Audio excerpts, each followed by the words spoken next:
What's up YouTube? My name's Quickie, welcome back to the channel. I've had a change of heart again. I've changed my mind. No, I'm not redoing the frame. That's lovely. And thank you for all the comments as well. That was really nice going through all that lot. No, I've had a change of heart as far as the engine mount goes. So what I was going to do was chomp them brackets off and, you know, have it where I want it and everything else, and then weld all the brackets up and set the engine in its position. But I don't want to do that.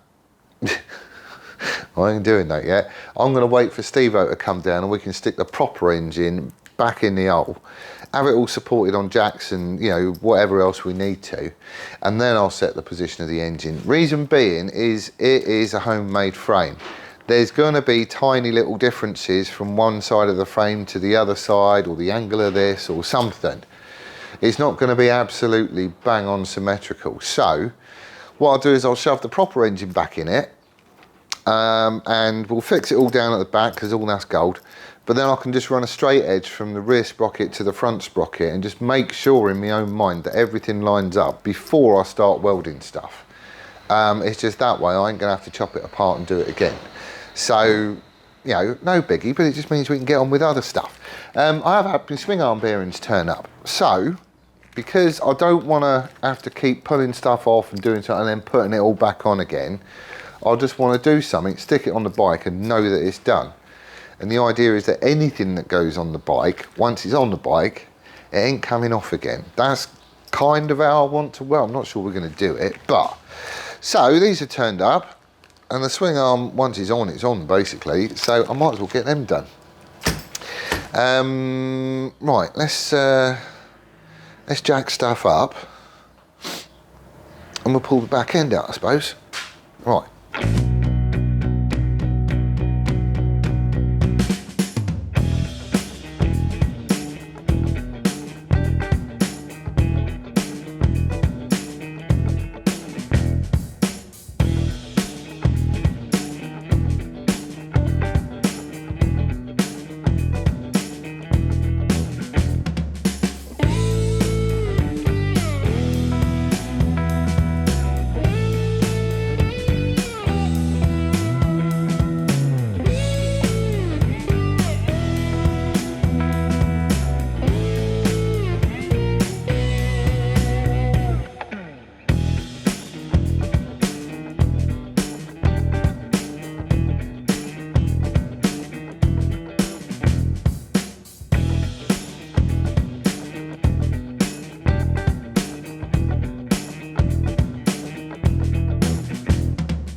I really don't like hitting stuff. I really don't. Steve-O quite happily do it all day, but I tend to walk a different path. Tried using these things initially with a slide hammer. That ain't working. The idea, there's a tiny little lip on here. Let me show you a good one. Says, where'd you go? Right, there you go. So there's a little lip on that one. Hopefully you can see it around the sides. Focus. There you go. So you wind it into your bearing, do that jobby up, and it kind of opens up, so it's supposed to grip. And it did go solid. However, a combination of slide hammer and stick it in the press, just trying to press down on this top face to push it out that way, and that's what's happened to it. All the edges properly chewed up, look. I can't see that gripping much anymore. Rubbishy cheap tools, brought to you by, who is it? No name brand. Right.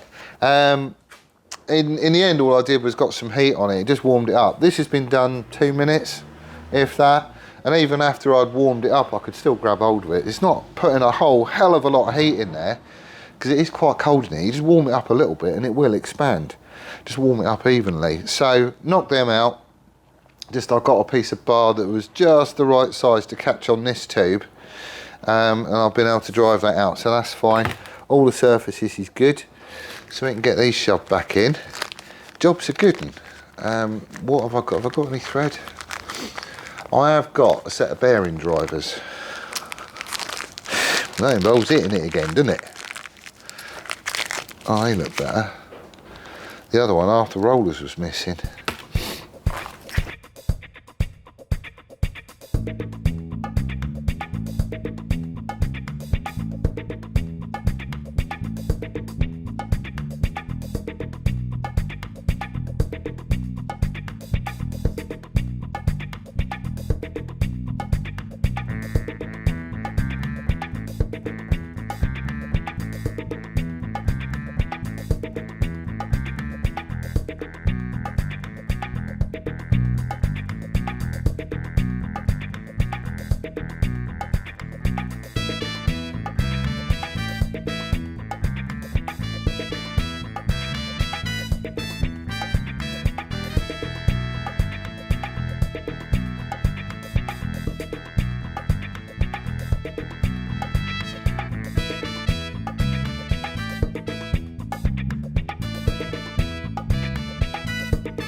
What size is that?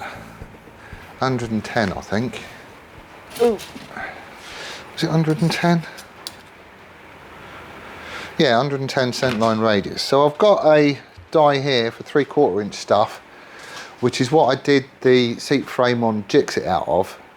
And I think this week I want to get, you know, that seat hoop made up, or at least have a stab at it and maybe come up with a couple of ideas, see if they're going to work. Ordinarily,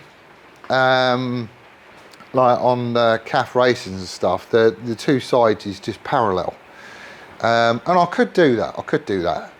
And I don't know, I might even do it. I don't really know, but I want to try and make the seat a little bit wider where your butt sits, and I quite like it on sort of most bikes where it kind of gathers in. Because that way, if you are on a track day and you're getting a bit handy with it and getting off to the side, it's nice to have that little dip just to get the crook of your leg sort of caught into when you're in a corner. For me, it just, I just prefer it basically. And it's my bike, so I could do what I want. So that's what I'm thinking of doing. I'm gonna mock a few bits and pieces up. I've got all my dimensions I think that I need, but I'll just blag the rest, that'll be fine. And I'm going to try and come up with a few ideas. I might be bending up a fair amount of tube, just trying to mock the different ideas up and stuff. But I think that's what I want to do this week. It is still going to kick up at the back. It's still going to have the same sort of head tail light sort of arrangement that Jixit did, because I quite like that look. And we'll sort hump and seat out later on. That's going to be a little bit different, I think. I don't know. We just have to have a go, won't we? Right, I need to chip off to me work. Today is Tuesday. I've got a couple of hours each day, so I'll be back again tomorrow.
think I'm onto something. I think I'm onto something here. That's what I've done so far. So as you can see, it's kind of wider where your bum is and it's narrower up the front. So when I eventually join it onto the front, this is just a mock-up. This isn't the final thing, although it is the right diameter. But when I come to sticking it on the frame, these are going to curve out very slightly. I've got a couple of choices on bends. I should have been more organised. Right, that's the smaller die. That's the bigger die. And I'm thinking possibly the smaller one would be the way to go. But all that will happen is I'll put that kink into the tube down here, just so it flares out a bit, and it joins onto the frame. That way I get that bit where you can sort of tuck your leg in when you're getting on it in the corner. So it is tapered. Steve-O's is dead skinny. It is properly skinny. You sit on it, you think, oh, that's a narrow seat. Especially when you stick a Steve-O on it. That's quite funny. But you know, it's good to floss, isn't it? So anyway, that's what I've done. I've tapered it in, but from the sides, like that, it's perfectly flat, and you won't see that it necks in a bit. This I'm not too sure on. I might be shortening this section up, just because I'm trying to do this all in one. Just because, you know, why have to weld it if you don't have to? But the thing is that you have to have like 100mm gap between the start and stop of the bends, because otherwise it doesn't hook up in the followers and stuff properly. But this is what I'm thinking. So he is literally going to go on like that. The back of this will come in line with the axle. Stop it.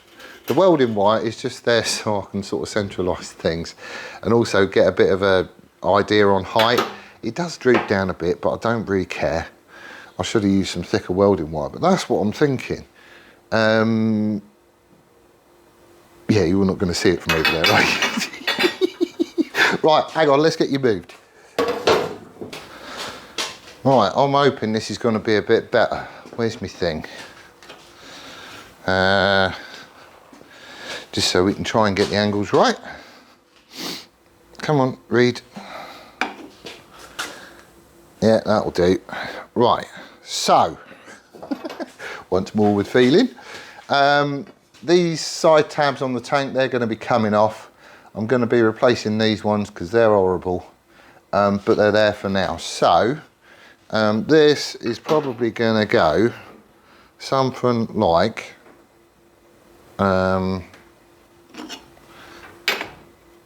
stick him on there.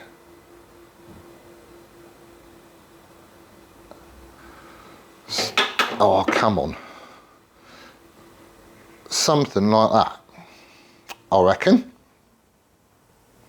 Something, I'm going to have to look at the footage and see if this is actually coming up any good. Because I can't prop anything. Well, actually, I could do if I let it down a bit, couldn't I? I must have something I could prop. Right, let me try that. Right, we're going handheld for this bit. Ignore the axle stand, it's not going to be there. So that's kind of how it lines up at the back. If you see, stuff I do like is that if you line it up right, that radius that I've used there kind of follows the tank, like really, really nicely. I think, you know, scooch down a bit and it's kind of, I can't get it any closer than that because I'm using a set die. But anyway, that was one of the things that I wanted to try and get done. And then if you see from there to there, it is actually wider than the tank at the back. So from the top, I'm hoping you're seeing that, but hopefully you see it sort of scooches in just a little bit. The angle that we've got going on here is 13 degrees. This is going to come up. Essentially, these tabs are going to be removed, so it will sit a little bit flatter.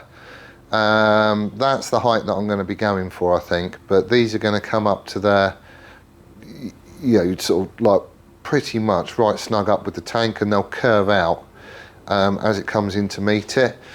The seat, well, this bit here needs shortening up. It's too tall there, because if you imagine there's going to be a seat hump that comes up, not a massive one, and the seat will come down and curve and come into the bottom of the tank. Well, actually it's probably going to step up into the bottom of the tank, just sort of overlap it a little bit, so you've got a disc seat and then a seat hump on the back. But that's kind of what I'm thinking. I mean, like I say, at the minute I'm only mocking this up, and that genuinely is the first attempt at it.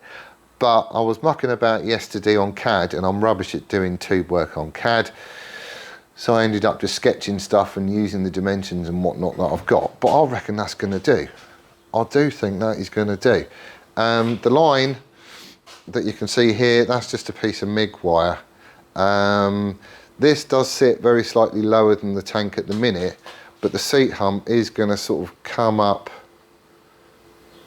I don't know, it's probably either going to slope more that way and then come down, or it'll be sort of more change of gradient and then flatten out as it gets up here. I don't know, I haven't worked that bit out yet.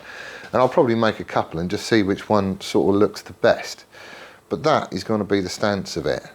That back bit there is going to be a tiny bit shorter. I quite like the angle.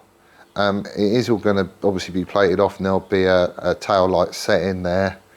I want to try and get it over the axle, so there is a line down there that sort of, you know, ties everything together. And I've still got loads of space under there to get the number plate board and all that sort of gubbins. But that, I reckon, looks all right. What does it look like from the front? Can't really sort of see. I mean, there is like a cheeky little bit of hoop sticking up. And you know, obviously when the seat hump gets done in across here, that's going to be a sharper radius to the top of the tank, but there's not much I can do about it. But from the back, with the sort of shape, you know, it all sort of, I quite like it. I do quite like it. Oh, I won't be needing him. But anybody who's had a stab at doing this sort of thing can take your mocking up. It takes ages. It can take ages. So I've actually got quite lucky. I'll leave him there for the bit. I've actually got quite lucky in that my first crack, it's not spot on, but it is getting a bit close. There's, what's his name? Adam Toomey? I can't remember, it's something like that anyway. He's a fellow who's going through similar sorts of stuff at the minute. He's got an 04 bike, and he's trying to put an 01 fairing on it. No, other way around. He's got an 01 bike and he's trying to put an 04 fairing on it, like a stunt fairing type stuff. And he sent me a load of pictures and stuff, and he's doing his mocking up and his cardboard templates and everything else. But there's an awful lot to mounting a fairing, because it's not just like the outside shape that you're looking at, it's all the supporting stuff that goes underneath it. And the 04 is a lot skinnier than the 01 is. So he's having a right laugh. He did send me a video, like the point of no return. I'll be interested to see how it all finished out in the end. And the last I saw is he's got his mounting brackets. But then there's Dave Begley as well. He's gone a slightly different route. Here's a picture of his bike. And there's loads of aftermarket bits on it. You can customise a bike just by, you know, getting pre-made bits and pieces that are going to suit the style of bike that you want, and it's all like picked out so it all goes and everything else. There's obviously been some money spent on that one, but you know, you can take old stuff off and put new stuff on that looks a little bit different, and you can radically change the look of a bike. But we're walking a slightly different path. We're just making it all up from scratch, and mocking up is like a massive part of that. The main frame was relatively straightforward, purely because I was going off the original geometry and I had a jig to do it. So basically I'm just filling in the gaps and trying to keep it looking recognisable as Bandit. But you know, they never stuck a seat unit on a Bandit that looked like that. Not a stock anyway. So we are properly in the realms of just doing something different. And if it don't work, it's just metal. It's just bend bits of tube. I could probably use the bends for something else. So I ain't going to chuck it out, because you never know when it's going to come in handy. I mean, that could end up being something to do with the number plate board, or, you know, I don't know, whatever. But I will keep it, just because why wouldn't you? So anyway, that's where I'm going to leave it for this one. I'm going to chew this over a little bit more before I actually do it, and I still need to figure out these bits down here. And and where, you know, quite what I'm going to do. I quite like the idea of coming down with a, like that in it, like a curve in it, I don't know, rather than just straight. Because everything on this is curvy, so I think curves would be a good thing. But that could come up at an angle and then up like that. And that means I can have a brace across here, which is basically where I'm going to be parking it. And then I'll have another one across the back maybe or something, I don't know. The back bit is really decoration and just to hold batteries and whatever else we're going to shove in there. It's the bit that you're sitting on that you want to be really good and strong. So all this is going to get welded to the frame. I'm not doing tabs, don't really like them. I don't like fixings, in case you haven't figured it out. So this is all going to get welded in. And I need to figure out a way of getting everything absolutely cock on level and all that sort of stuff as well, because it wouldn't be good to have it off to one side. So I've got a little bit of monkeying about to do, but I'm going to get that done during the rest of the week. Today is Thursday, so I'm going to be back in here again tomorrow. We're going to have a stab at doing it in inch, and Saturday I'll be finishing it off. So there'll be another video come out for that. And then basically all of it should be there. I've just got to start filling in holes and whatnot. But we'll see what happens when we get to it. But that's where I'm going to leave it for this one. So thank you ever so much for watching. I do hope you're well and staying safe. We'll see you on the next one. Laters.